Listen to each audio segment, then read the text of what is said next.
now moving on, we have a wonderful show for you. You know, literature is something that we cannot run away from. And I was just thinking when we were doing our introduction, I was like, I kept using the same word, and I was like, I need to do some more reading because, you know, my vocabulary is running out.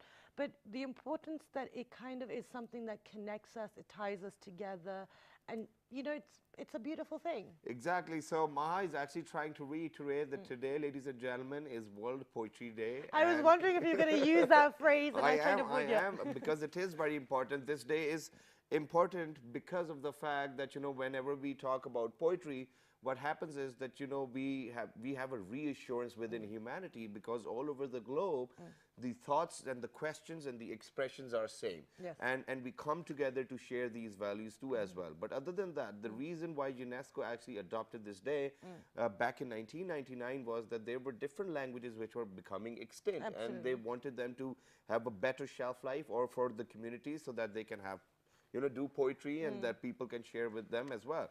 But other than that, you know, there's another reason behind that, and that is that, you know, earlier we used to have poetry recitals. Yes. You know, people use, or mushaira, this is how we say it in Pakistan as well. So people used to sit down and talk about different issues, and this is how we used to raise our voice about probably violence and, you know, or youth, or whatever issue it might probably be. But as a matter of fact, you know, this is to revive a dialogue in between media, theater, and so that we can have a better image of poetry as well. Absolutely. And these days, I don't think that a lot of kids or the newer generations are interested in it. Why? I think these are the questions we need to ask. Absolutely. And so to discuss this, we've been very lucky. We've been joined by our very own Mazhar Nisar. He is an author as well himself. He's also an anchor and a host.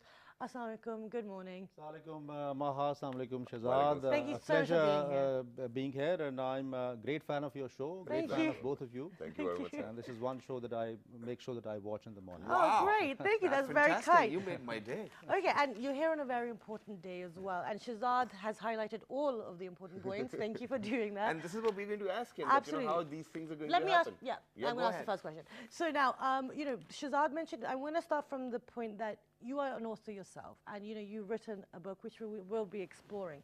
But the importance of today, as someone who works in media, is interested in poetry and literature yourself, what does it mean to you? Well, you see, in today's world, you know, which is a world of high-tech communication, it is a world of material pursuit. In today's world, it is very important to feel what needs to be felt and to say what needs to be said. And I think poets play an important role in ensuring that the society is knit together, you know, with expression of feelings, emotions, thoughts and ideas. And of course, in this day and age, you know, we're exposed to so much of manufactured truth. So poets and writers, they explore beyond the veneer of that manufactured truth and ask the right questions. They challenge established notions, and you see, societies only advance when we challenge these established notions and we move forward.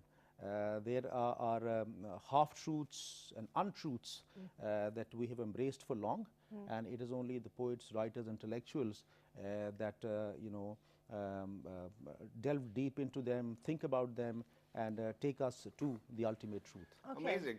Now, I want to take you back, because we grew up reading Mir Taqi Mirza, Mirza Ghalib, Allama Iqbal, and all of these legendary people.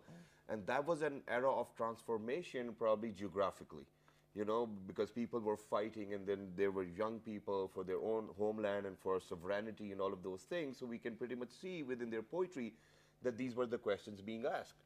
Now, in this day and age, what kind of questions are more relevant for the poets to ask? I think one of the major questions that we face today is how will humanity coexist? How will we fight racism? How will we fight ethnic hatred and strife? How will we fight intolerance? And of course, how will be our interaction not only be with the fellow human beings, but with the non-human beings that walk this planet? Absolutely. And that is critically important.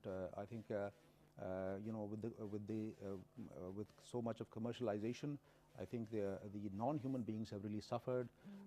Forests are being wiped off the earth, where obviously animals are the victims.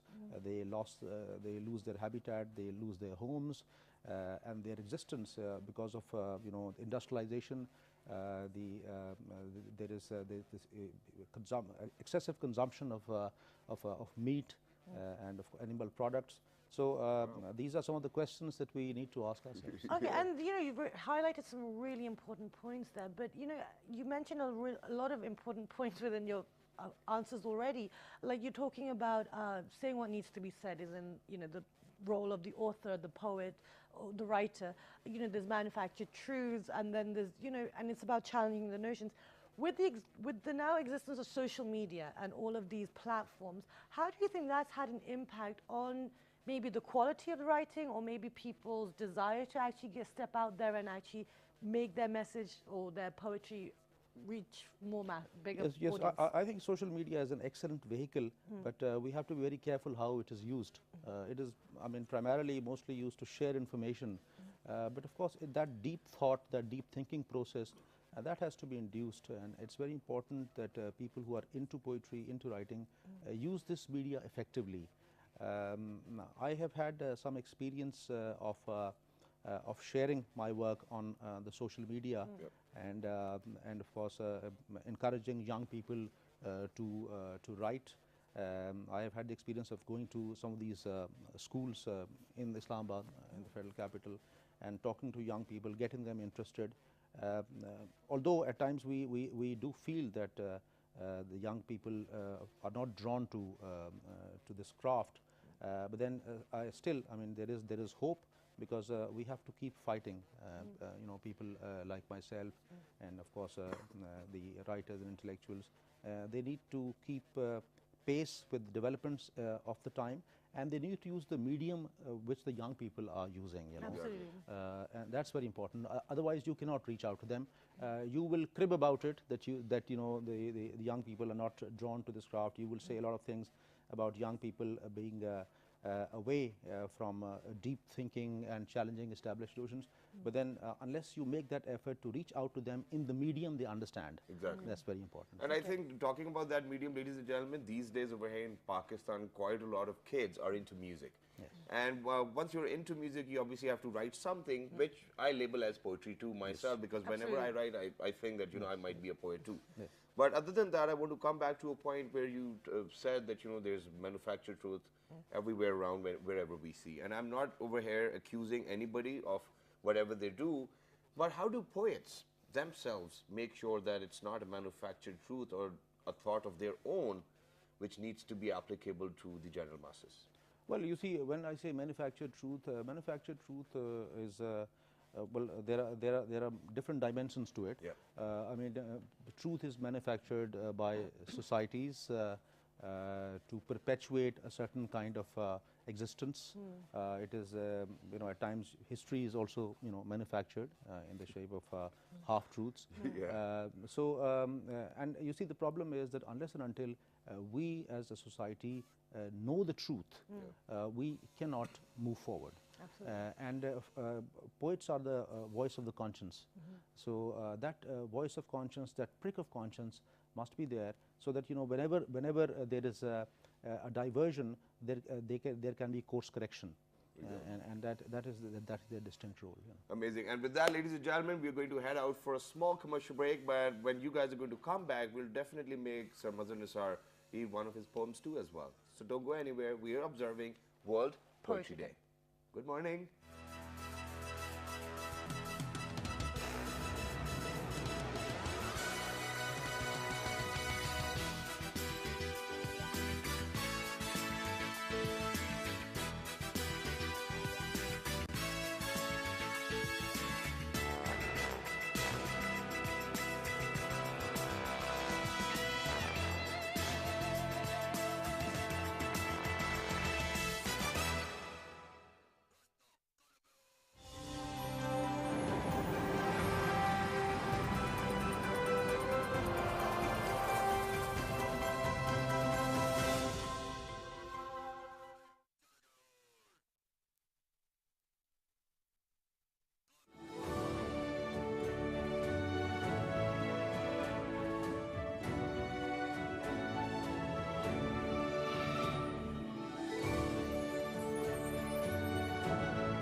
passion for polo will be the highest on the world's highest polo ground.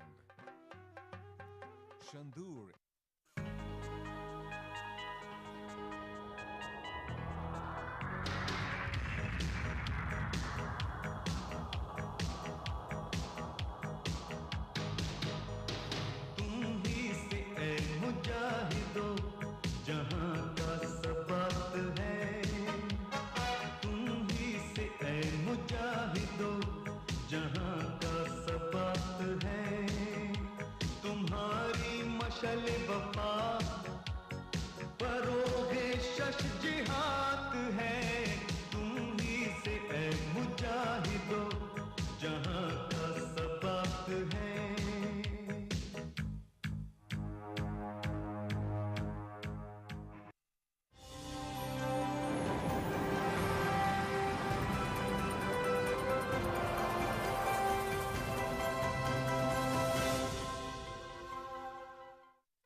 Right, ladies and gentlemen, welcome back. For everybody who just got tuned into PT World, you watching World this morning alongside Shahzad Khan and Muhammad Doom. Yes. Today is actually 21st of March and we are observing World Poetry Day.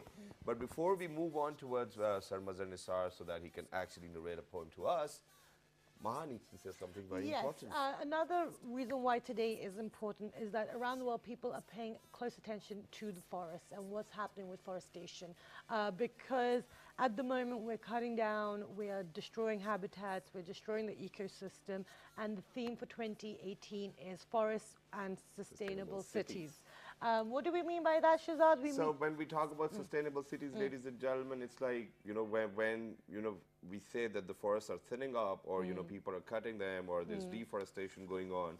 So the temperatures, they actually go up. Yep. So when we talk about sustainable cities, it's like maintaining the temperature of the city too as well by planting more and more trees. It's not just it's not about sustaining the temperature of the cities. It's the fact that if you have strategic placement of trees, if you look after the greenery, the insects, everything, they first flourish, and you need those because you need to have the balance in the system. Exactly. Then on top of that, like you mentioned, it lowers the temperature by up to 8 degrees Celsius. So the thing is, that's a huge amount. And even I was telling you guys that I remember when I used to visit Islamabad, and it used to be so cool, and comparatively to Lahore and everywhere else. And now, the green belts have thinned down. Margala hills are really bold. So it's kind of, we're really not looking after our environment. And even other than that, since I've lived over here in Islamabad since ever, so, there were patches in between, for example, if you're driving from Blue area to probably F10. So there was a patch of this, road where as soon as you enter that patch, a cold breeze will actually come and engulfs you as well. But other than that, since it's summers, you know, it is so hard to even find a shadow to park your car. So there's lesser trees now. But we do have a small video to share with you guys. But before we do that, I just have one more point, is that if we do look after our forests and look after our environment, you also, the heating bills, everything like that, you also save between 20 to 30% as well. So, you know, everything gets affected by these things. So let's go ahead and take a look at this video. More of us live in cities than at any point in human history. But unprecedented urbanization doesn't need to equal polluted concrete urban sprawl. We have the knowledge to make cities cleaner, greener, healthier places to live for current and future generations. By 2050, 6 billion people will live in cities. Trees are a natural air conditioner, cooling the air by between 2 and 8 degrees. Urban forests filter harmful pollutants from the air and act as a carbon sink, helping mitigate climate change. So let's make our cities greener, healthier, happier places to live. So let's build a happier and a more natural place for our future generations to come. And I think the responsibility is on our shoulders now. Because our parents never actually planted a tree. So I think we need to do that. Because they weren't aware of all of these things. They thought, oh, there are so many trees already. But you know what? I think, you know, it also looks so much better when you have a little bit of, you know, greenery and everything. No one likes a concrete jungle, really. I mean, it's nice for a little bit, but after a point, you need nature. Anyway, moving on, back to our conversation. We are observing Poetry Day today, and you know the importance of it and how it plays a role in maintaining languages also that seem to be going extinct as well. But right now, you know, we will request you to please, you know, share one of your pieces with us. And what is it about? Do let us know. Yes. This one is from my collection, The Mahogany Junction, which was published last year. And the poem is called Of Moonless Nights. This is a poem about optimism, about never losing hope in life. And not depending for your happiness on others, creating your own happiness. Yeah, that's essential. Yeah, absolutely. So, of moonless nights, when handed a night bereft of its glittering pendant, I decided to grow my own moon. So the spirit is no more hostage to the hide and seek of a wandering celestial being. That is but a deceptive glimmer of hope, a mirage that lures the wayfarer to lose his way and embark upon a quest for the elusive. I stole the glow from selfless souls, added the void within my being as dark spots, rolled into a concoction. The nights are never moonless. There is no longing. There is no parting. Wow. Nice. Amazing. And I think that, you know, one of the reasons of this day should be to celebrate the creative spirit within your own soul as well. And how do you think that we can do that to celebrate this creativity and, you know, this thought process? How can we do that? And how can we share it with others? I think I just said it, you know, in the last stanza, if you see. What we are saying is that we can actually be happy for no reason. You know, as I talked about creating a moon, taking the glow from selfless souls, you know, and then rolling that into a concoction. Because you see, happiness is all around us, and it is upon us to find our own happiness, to find our own joy, and it is not essential that we do that by indulging in material pursuit. I think it's renunciation itself. It's rejecting the material that gives you joy. But there's so much lawn suits out there, you know, so many lawn suits, everybody's going crazy. There is no end to it, you know. Absolutely. It can make you happy momentarily. But you know, this is really important that you mentioned about this, you know, this kind of drive and this kind of this idea that we have that happiness and success comes from earning things and buying things and getting things. Now, within poetry, within literature, obviously everything's gone to a deeper level. It is actually about exploring oneself, human nature, human behavior, etc. How do we now connect? Because there is a disconnect a little bit, because this is why we are going so far ahead with the, with the half-truths and with manufactured truth, which you mentioned, and the challenge of established notions. How do we now connect the youth, the younger generation, to this more deeper, more critical thinking? Because we're not doing it in schools. Yeah, I think what we need to teach our children is, of course, we teach them to learn, but then we also need to teach them how to unlearn. How to rethink, not just think, and how to examine every idea that is presented before them through the power of rationale and facts. Okay. And of course, this is how you take them away from dogma, take them away from only believing in things rather than actually understanding things and getting down to the deeper level, of thinking. Okay. Okay. Now with this, I want to, let's start critical thinking now, because if we go back in time, for all of those poets who've actually made an existence still now, and they still have a shelf life. You read their books, you go to libraries, they're full with them. Is it because of the fact that we have evolved, but poetry didn't evolve at all? Or because, the only medium then was writing it and, all of that, or narration or recitals. But since the advent of print media and then television and then social media and all of these things, do you think that poets need to evolve too as well? Because I don't see them evolving. It's just a book and they're writing and recitals. What else can be done to it? I think we had that discussion just a couple of minutes back, and that was that, we have to use the right media. Yeah. We have to adapt. We have what to evolve. is that right media? Yeah, This is what I'm asking. social media is a powerful tool these days. So that is a media of choice that can be used to effectively reach out to young people. Of course, as I said, that I've been visiting the colleges and schools in Islamabad. We should reach out to the students ourselves. If they are not coming to us, we should go to them, and that is a responsibility. And try and stir that interest. Try and talk to them, answer their questions, evoke that interest. Yeah. So reaching out to them is very important. Using the right medium is very important. Of course, everybody now uses a handset, and you can instantly reach out to people through the social media. So it's about using the medium that young people are using today. Okay, but then also it's about giving them the space for trial and error, because like you mentioned, the platforms, like you're saying, we need to connect with them on what's relevant to them.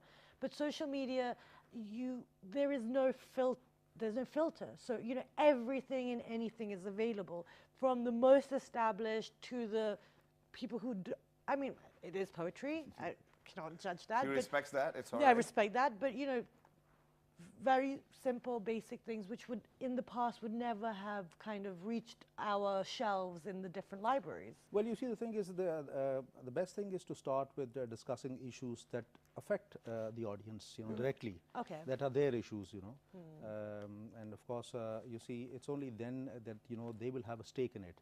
And as far as poetry is concerned, if you look at themes that directly connect with young people, that they can relate to, the cutthroat competition in the world today, the commercialism in the world today, you see. Then, of course, as I talked about animal rights, that is something that, young people these days, they feel about. Have you written something about animal rights? Yes, sir. Can you share that with us? Yes, there is a... Let's do it. Yeah, Wow.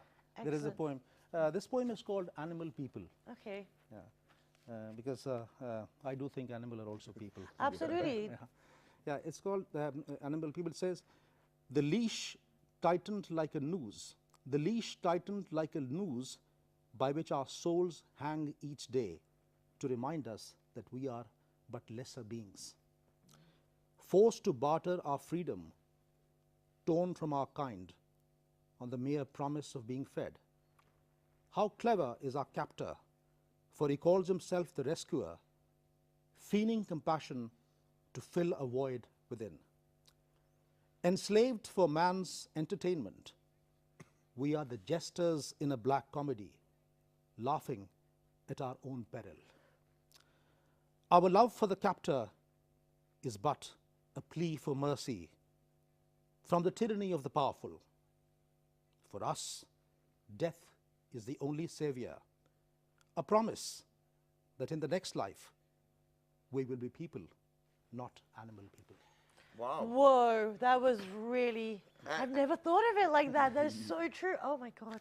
That the death is the only savior, and it is No, true indeed. And also that the you know, it's a mask that we're, you know, we're saving them, but it's actually to fill a void in our, whoa, that's really profound. And then at the same time, I think since we're talking about non-human beings, you know, so I think at the same time we need to talk about all of those beings which need our attention. And then at the same time, I just remembered that it is Down Syndrome Awareness Day too as well. And whenever it's a genetic disorder, and by birth, you know, you have it. So quite a lot of parents just do not have any idea what happened to their kid till the time it's 2 or 3. He or she is 2 or 3 years old, and it's hard for them to learn. It's harder for them to talk or just to do some basic activities as well. But I mean, there's different levels, and also, you know, there are, you know, tests out there as well, which you can tell before, you know, because it's about one gene being less or something. Or dislocated. Anyway, I think. so let's go take a look, and when you come back, we'll continue our conversation. It's for all of your awareness. Yes, and our own.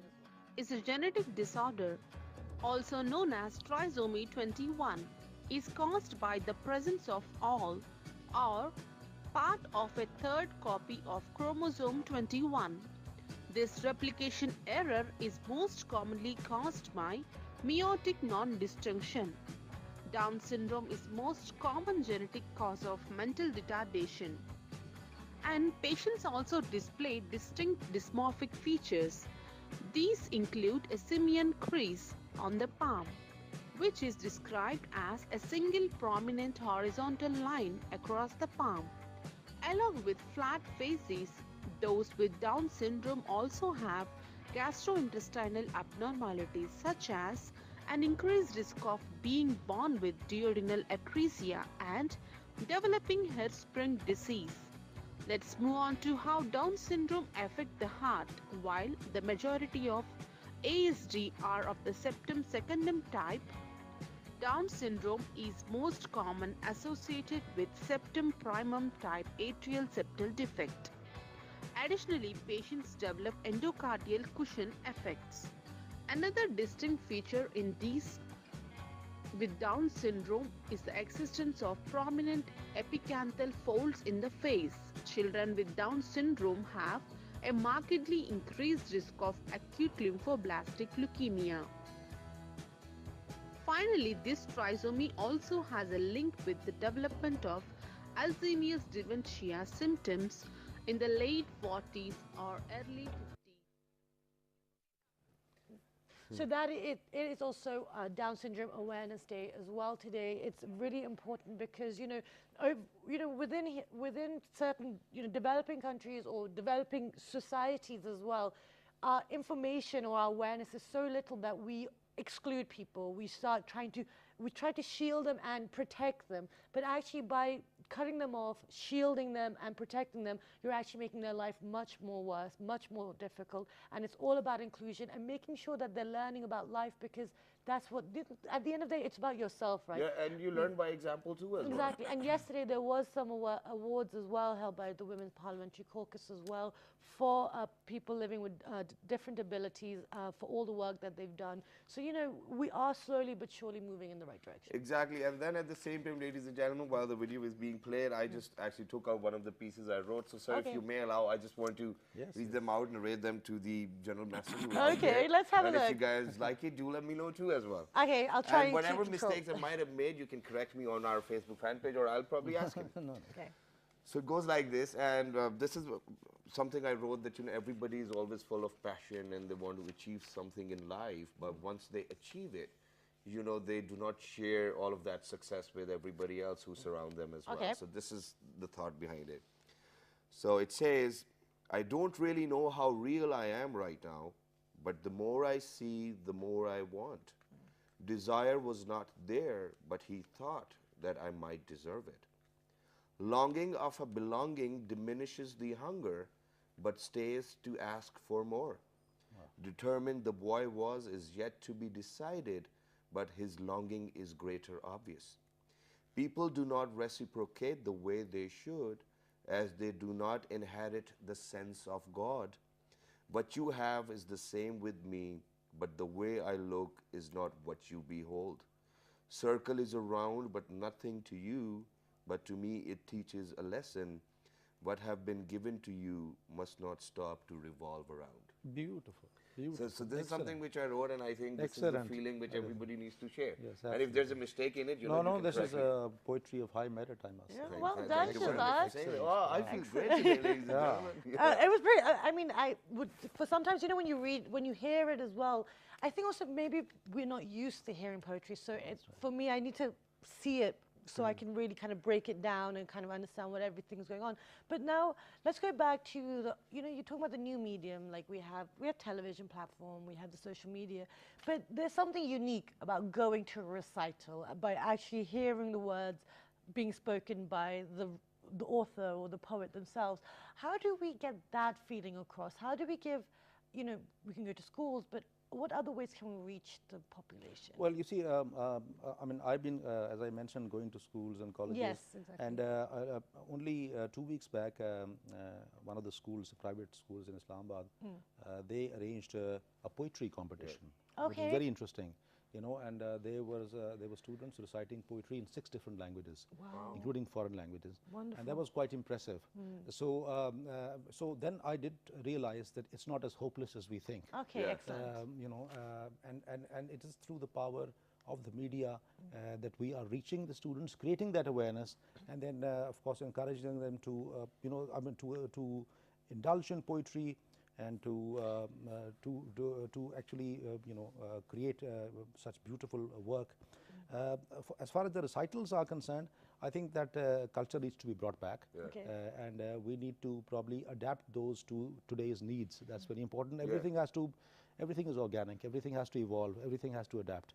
And the culture was there, sir. I'm sorry Absolutely, I'm barging yeah. in, because I just thought about, you know, Anwar Maqsood Saab, Moin Akhtar Saab, Qazi Wajid Saab, they used to pick up, you know, different poetries, and then they used to have a recital in a way that it was actually a conversation. And there were I mean, audiences were there, and they used to love it too as well. That's I right. think this is what we need to do now. Absolutely. I think you see, the over-commercialization of media has also affected you know, such endeavors. Yeah. You see, there are so many soap operas, you know, on television now, and most of the themes are about domestic violence, and you know, which is okay. I mean, of course, they're doing good work, but I think they need to, as a responsibility, also promote such activities and endeavors. I think that's very important. You know, dedicate at least some time to them, because they also have a responsibility towards the society. You know. Okay, wonderful. And we actually didn't get to break down, you know, the inspiration and the thoughts behind the book, but we will call you back for that because we've run out of time. Thank you so much for being here. Thank you very much. And there's some wonderful poems in here, guys. If you want to check it out, it's called The Mahogany Junction.